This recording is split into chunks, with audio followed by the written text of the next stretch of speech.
On that cold May night in 1977, 12,000 people were watching David Bowie at West Berlin's Deutschlandhalle Arena. Under the stage lights, just as he was about to begin Heroes, Bowie suddenly stopped. Holding the microphone, he scanned the venue, his eyes fixed on a specific section, the middle of the third row. Witnesses who were there that moment never forgot how the rock star's expression changed. He had noticed something, or someone, and what happened in the next 15 minutes would become not just a concert incident, but one of the strangest events in Cold War history. Because the men Bowie saw that night were not ordinary fans. Before I share this story with you, don't forget to subscribe to the channel. Turn on notifications to regularly discover unknown events like this from David Bowie's life. By the end of 1976, David Bowie was running from Los Angeles. Cocaine addiction had nearly destroyed him. Paranoia was at its peak, and his career had reached a dangerous point. After the controversial Nazi salute scandal at Victoria Station, he wasn't even safe in England. He chose Berlin because he could disappear there. The divided city was the perfect refuge for a divided man. In his small apartment at Hauptstrasse 155, Schöneberg, he began living a simple life. Every morning he'd ride his bicycle, have breakfast at Turkish restaurants, and head to Hansa Studios. The studio was right next to the Berlin Wall. You could see the concrete monster from the window. That year, Berlin was one of the world's most tense cities, the center of the Cold War. A place where East and West met, where spies, defectors, and control mechanisms ruled. Bowie loved this atmosphere because it inspired him. He recorded the Low album here, electronic, dark, emotionally raw. He was working with Brian Eno, creating a musical revolution. But Bowie's presence in Berlin wasn't just a musical choice. It was also a political statement. He had become a symbol of hope for East German youth. He represented the freedom, creativity, and right to be different that existed in the West. Young people in East Berlin secretly listened to Bowie on their radios. The regime had banned it, but it couldn't be controlled. Bowie living in Berlin was symbolic for them. On the other side of the wall, just a few kilometers away, someone was living their dreams, and some were willing to risk everything to reach those dreams. There were those who tried to cross the wall, some succeeded, most were caught, and some died. By early 1977, East German intelligence Stasi and the Soviet KGB were closely monitoring activities in West Berlin, and David Bowie was one of the names under careful watch. In May 1977, Boom was preparing for the Berlin leg of his new tour. Known as the Low Tour, this concert series was musically experimental. Electronic sounds, minimalist stage design, and Boom's transformed self. There was no more Ziggy Stardust or Thin White Duke. Just David minus calm, focused, clean. Deutschlandhalle Arena was chosen. 12,000 capacity, perfect acoustics, a location in the heart of Berlin. Tickets had sold out weeks in advance. West Berlin's youth was waiting excitedly, while East Berlin's youth listened to the news on their radios. 3 days before the concert, Boom's head of security, Klaus Hoffmann, requested a private meeting with him. Hoffmann was a former police officer and knew Berlin's dark side well. At Boom's apartment, over coffee, Hoffmann issued a serious warning. "David, there's something you need to know. Our intelligence sources say that some people from East Germany are planning to attend the concert." Boom's listened with interest. "What kind of people?" he asked. Hoffmann hesitated. "Stasi agents. Maybe KGB. But not just them. Some young people are also planning to attend the concert. Young people trying to escape from East Berlin." Boom's expression changed. This wasn't just a concert anymore. It was becoming a political event. Hoffmann continued. "My advice is not to make any political references on stage. Don't allude to East Berlin in any way. Just play the music and leave. The situation is sensitive." Bowie nodded silently, but something was stirring inside him. That evening, he sat at a bar with Iggy Pop. Iggy was Bowie's closest friend during his Berlin years, and they shared their exile together. "What are you thinking?" Iggy asked. Bowie took a deep drag from his cigarette. "I don't know, but if someone needs help, I can't ignore it." But nobody knew yet that predicting exactly what would happen that night was impossible. May 16, 1977, Monday evening. A crowd began gathering in front of Deutschlandhalle Arena. Young people, middle-aged music lovers, artists, journalists. The pulse of Berlin's cultural life was beating here. At 7 o'clock, the doors opened and people flooded in like a wave. The stage was minimalist, just instruments, a few lighting setups, and a projection screen in the background. This was Bowie's style at the time, away from showiness, focused on music. Backstage, Bowie was making final preparations with his team. His musicians, Carlos Alomar, George Murray, Dennis Davis, were by his side, Brian Eno was also there to control the electronic sounds. Bowie appeared calm, but there was tension inside him. Hoffman was coordinating with the security team at the side of the stage. Security personnel positioned at various points in the venue were carefully watching the audience. At 8 o'clock, the lights went dark, the crowd screamed, and Bowie took the stage. The first song was Station to Station. Long, structural, hypnotic. Bowie stood at the microphone, eyes closed, immersed in the music. The audience was mesmerized. Then came Golden Years, followed by Changes. The concert flowed smoothly. The energy was high, but Bowie's eyes occasionally scanned the venue. He was looking for something, or someone. About 45 minutes into the concert, they were preparing for Heroes. This song was special. It had been written in Berlin, for Berlin. It was the story of lovers on both sides of the wall. Bowie took the microphone in hand. The musicians began playing the opening notes, and that's when Bowie saw them. In the middle of the venue, a few rows behind the third row, 3 men were sitting, motionless. They weren't applauding. They weren't dancing. They weren't smiling. They were just watching. All 3 wore dark suits. Their faces were blank, their gazes fixed, and they were taking notes. Bowie's heart began racing. He recognized them. Not physically, but he knew what they were. Stasi. Maybe KGB. Intelligence agents. Hoffman's warning had become reality. Bowie didn't stop the song, but he slowed the rhythm. His eyes couldn't leave those 3 men. And then he noticed something else. Right behind those 3 men sat a young woman. 19, maybe 20 years old. Blonde hair, a pale face, and fear in her eyes. Her hands were trembling. She was different from everyone around her. They were happy, dancing, singing. But this woman was afraid. Boom sang the first lines of Heroes, but his mind was elsewhere. Who could this young woman be? Why was she sitting there? And those 3 men, what were they there for? Just to watch, or for another purpose? Boom's paranoia from his Berlin years had returned, but this time it was justified paranoia. Hoffman stood at the side of the stage, followed Boom's gaze, and saw the same 3 men. He immediately signaled other security guards via radio.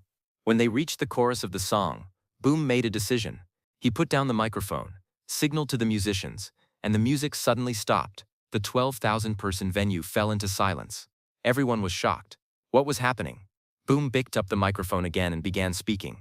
This song was written for Berlin, for people on both sides of the wall, for love, for hope, and for freedom. The audience began applauding, but Boom continued. Tonight here, we're all listening to the same music. We're all feeling the same thing. Walls can divide us, but music unites us. These words could be perceived as a political message, and the tension in the venue immediately escalated. Those 3 men began watching more carefully. One scribbled something in a notebook. Hoffman was giving eye signals to Bowie from the side of the stage. Stop, don't say anything more. But Boom didn't stop. Tonight here, we also have guests from the East. The venue held its breath. Bowie was looking directly at those 3 men. Welcome, I hope you're enjoying our music. This was an open challenge. Bowie had made it known to everyone that he was addressing intelligence agents. Whispers began among the audience, some confused, some excited. Those 3 men remained motionless, but the expression on their faces had changed. They weren't just watching anymore, they were evaluating. Boom signaled to continue the music, and Heroes started again. But the atmosphere had completely changed now. The audience felt an electric tension, as if something could happen at any moment. As Boom sang the song, his eyes were still on that young woman. The woman now appeared even more tense. Her hands covered her face, and her shoulders were shaking. Was she crying? When Bowie reached the most emotional part of the song, "We Can Be Heroes, Just for One Day," he sang it looking directly at that woman. And something happened in that moment. The woman suddenly stood up. The 3 men reflexively stood up too. The venue erupted in chaos. The woman started running, not toward the stage, but toward the back exit of the venue. Those 3 men also ran after her. Security guards tried to intervene, but moving through the crowd was difficult. Bowie stopped the song on stage. The musicians were bewildered. "Stop them," Bowie shouted. "Stop that woman." But it was unclear who needed to be stopped, the woman, or those following her. Hoffman ran to the stage. "David, don't leave the stage, for your safety." But Bowie didn't listen. He threw the microphone and jumped off the stage. In front of 12,000 people, the rock star began running through the audience. Security guards followed him in panic. The crowd was in shock. Some made way. Some tried to hold Bowie back. Some tried to understand what was happening. That young woman's name was Katharina Schmidt. She was 19 years old and lived in East Berlin. She had been planning an escape for weeks. She had an uncle in West Berlin, and with his help, had obtained forged documents. The plan was simple. She would attend the Bowie concert, blend into the crowd, and stay in West Berlin after the concert ended. But she had made a mistake. The Stasi was monitoring her movements. Her family background was problematic. Her father was a regime opponent and had spent years in prison. Katerina's every move was under surveillance. When she attended the concert, Stasi agents were on her trail. 3 men, Hermann Vogel, Klaus Weber, and Stefan Richter, were experienced agents of East German intelligence. Their mission was to prevent Katerina's escape attempt and take her back. But there was a problem. They were in West Berlin, meaning they weren't on their own territory. They couldn't forcibly take Katerina back because that would create an international incident. They could only watch and wait for an opportunity. Bowie's addressing them on stage had upset their plans. It was no longer just about 3 agents, but a situation that 12,000 people were aware of. Katerina panicked because now everyone was looking at her. She thought she needed to escape, but where to? If she returned to the east, she would be arrested. If she stayed in the west, the agents would find her, and that's when Bowie looked at her. That look was a message for Katerina. I see you. You're not alone. As Bowie ran through the audience, he tried to spot Katerina. The crowd was dense. Everyone was standing. Chaos reigned. Security guards were trying to protect Bowie while also monitoring those 3 men. Hoffman was shouting into the radio, "All units, close the exits. Nobody leaves." But it was too late. Katerina had reached the back exit and burst through the door. The 3 agents were right behind her. When Bowie got outside, the night darkness hit his face. The back area of Deutschlandhalle was a cold and deserted street. In the distance, he saw Katerina running. 2 agents were running behind her. The 3rd was heading toward a car. Bowie shouted, "Stop! Call the police!" Security guards arrived but didn't know what to do. This wasn't a concert security issue. It was a political incident. Katerina was cornered in a street corner. The agents were approaching. Vogel shouted in an authoritative voice in German, "Katerina Schmidt, you're coming with us immediately." Katerina responded through tears, "No, I'm not going. I want to be free." Bowie ran to them, out of breath. "Leave her alone," he shouted. Vogel turned and saw Bowie. He hesitated for a moment. David Bowie, the world-famous rock star, was defending an East German defector. How would this situation be reported? "Mr. Bowie," Vogel said in a cold voice, "this is not a matter concerning you." When the police arrived, the situation became even more complicated. West Berlin police couldn't intervene with East German agents because technically they weren't committing a crime. But they also had to prevent them from forcibly taking Katerina because that would be kidnapping. Boone tried to explain the situation to the police. "This woman wants to be free. She shouldn't be forcibly taken back to East Berlin." One police officer took notes while another spoke with Katerina. "Miss Schmidt, do you want to return?" he asked. Katerina responded with a determined voice, "No, I want to stay here. I'm requesting asylum." Those words changed everything. An asylum request was a matter of international law. This was no longer just a concert incident, but a diplomatic situation. Vogel looked angry, but helpless. He hadn't been able to forcibly take Katerina, and now she was under West Berlin police protection. The next day, all newspapers in Berlin carried this event as front-page news. Headlines read, "David Bowie saves East German defector." The West German press declared Bowie a hero, while the East German press accused him of being a provocateur. The official statement from the Stasi was harsh. "David Bowie has displayed hostile action against East Germany. He will not be welcomed within our borders in the future." The KGB was also monitoring the situation. Katerina Schmidt stayed at the asylum center in West Berlin for several weeks. The process was long and exhausting: interrogations, documents, psychologists. But eventually, her asylum request was approved. She received West German citizenship and moved in with her uncle. The first days were difficult. A new world, new rules, new freedoms. But over time, she adapted. After a while, she enrolled in a university and began studying sociology. She joined a civil society organization that helped other young people escaping from East Berlin. In June 1978, Katerina gave an interview to a newspaper. "Bowie is my hero," she said. That night, everyone could have chosen to remain silent. But he spoke. He acted. He made a difference for me. The journalist asked, "Have you met with Bowie again?" Katerina shook her head with a sad expression. "No. But someday I want to thank him." When Bowie read this interview, he became emotional. He showed it to Eno. "Look, maybe I did the right thing." Eno smiled. "Not maybe, you definitely did." Years passed. In 1982, Katerina graduated and began working for a human rights organization. She was providing support to refugees escaping from Eastern Bloc countries. In 1989, when the Berlin Wall fell, she was there too, in front of the Brandenburg Gate, in tears. As the wall was being torn down, she thought, "This freedom is for thousands of Katarinas." And she thought of Bowie. That night, in 1977, in a concert venue, the drama that unfolded. That moment had created change. Not just for her, but as a symbol.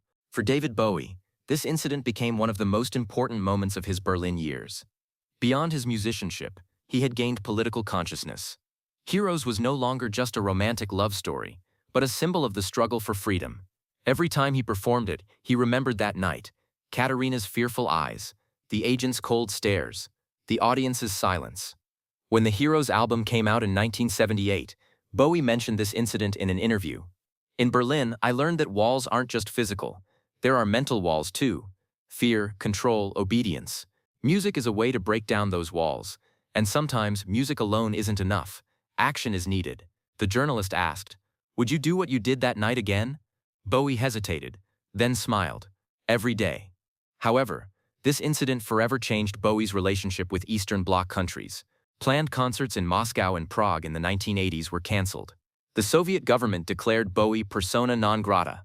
A planned East Berlin concert in 1987 was also vetoed. Stasi's secret documents, when they emerged years later, showed that Bowie had been classified as an instrument of Western propaganda. But Bowie didn't care. "If standing for freedom is propaganda, then I'm doing propaganda," he said in an interview. In 1990, after the Berlin Wall fell, Bowie gave a concert in unified Berlin. This concert was emotionally intense. In the audience were both East and West Berliners. There was no longer a distinction. As he sang Heroes, Bowie closed his eyes. He thought of 1977. That night, that chase, that fear, and now, freedom. As he sang "We Can Be Heroes," just for one day, he thought, maybe not just for one day. This 1977 incident demonstrated the cultural dimension of the Cold War. The struggle between East and West wasn't just military or economic, it was ideological. The values the West represented, freedom, creativity, individuality, were attractive to Eastern Bloc youth, and music was the most powerful carrier of these values. Bowie, the Beatles, the Rolling Stones. These names were banned in the East but were secretly listened to. The East German government was trying to stop this cultural flow, banning Western music, blocking radio signals, canceling concerts. All these were control mechanisms, but they failed because music could transcend physical boundaries. A cassette, a record, a radio wave, these were more powerful than the wall. The CIA and KGB closely monitored cultural activities.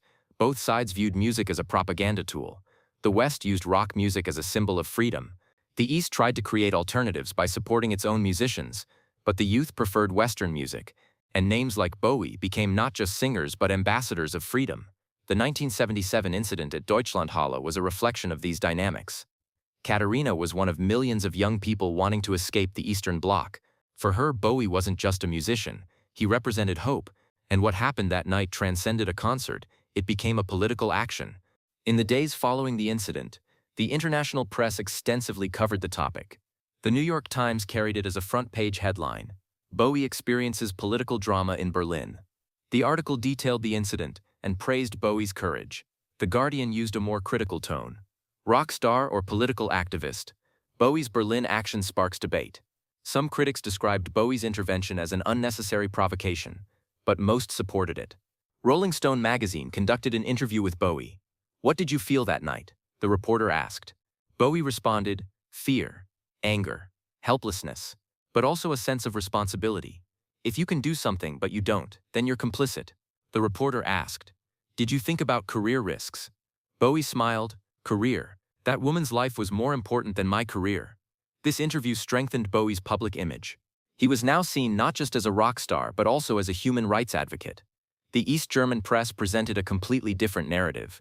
The Neues Deutschland newspaper ran a headline, "Western rock star encourages defector abduction." The article accused Bowie of being a provocateur and portrayed Katarina as a misguided young woman. East German television covered the incident in news bulletins and criticized the West's propaganda tactics. But this narrative wasn't very convincing among East Berlin youth. Most viewed Katarina's story as heroism. This 1977 incident became part of Boom's legacy. Heroes was not just a musical masterpiece, but also the anthem of freedom movements. In 1989, when the Berlin Wall fell, thousands of people sang this song in front of the Brandenburg Gate. Booms wasn't there, but his spirit was. Katharina Schmidt published a memorial piece when Booms died in 2016. In 1977, in a concert venue, David Bowie saved my life. But not just my life. He saved my hope, my future, my freedom. That night I learned that one person can make a difference. One voice, one action, one moment of courage can change everything. David, I never knew you, but I'm grateful to you. And every time I hear Heroes, I remember that night. This piece went viral on social media and was read by millions. A street in Berlin was named in Boom's memory, David Bowie Strasse. The street is next to Hansa Studios, right by the old wall. A plaque was installed. David Bowie broke down walls with his music. On one night in 1977, he saved a life with his courage. Tourists come here to take photos. Fans leave flowers. And sometimes, an elderly woman comes. Katharina Schmidt. She stands in front of the plaque, her eyes moist, and whispers, "Thank you, David." This story is an important part of the Cold War's cultural history. It shows the power of music, the importance of courage, and the difference one individual can make. Bowie that night wasn't just a singer, he became a hero. And Katharina wasn't just a defector, she became a symbol. Both reminded us how fragile and how valuable freedom is. What happened that May night in 1977 at Deutschlandhalle Arena far exceeded the boundaries of a concert. David Bowie understood and used the political power of music. A rock star intervened in the complex dynamics of the Cold War, and a young woman gained freedom. This isn't just a story, it's a moment in history. Today, Bowie's legacy lives not only in his music but in the choices he made. His leaving the stage that night to try to protect a stranger demonstrated the artist's responsibility, taking action instead of remaining silent, choosing what's right instead of what's safe. These were what Bowie taught us. The Berlin Wall no longer exists. The Cold War is over. But walls still exist. Mental, social, political. And there are still Katharinas. People seeking freedom, waiting for hope, requiring courage. Bowie's action that night still inspires. Heroes is still being sung. And that message still stands. Walls can be broken down. Freedom can be won. And one person, one moment, can change everything. When David Bowie died in 2016, the world remembered him for his music. But Berlin remembered him for something else too. That 1977 night. A rock star's courage. The protection of a defector's hope. And proof that music isn't just entertainment, but also freedom. We can be heroes. Just for one day. But sometimes one day lasts forever.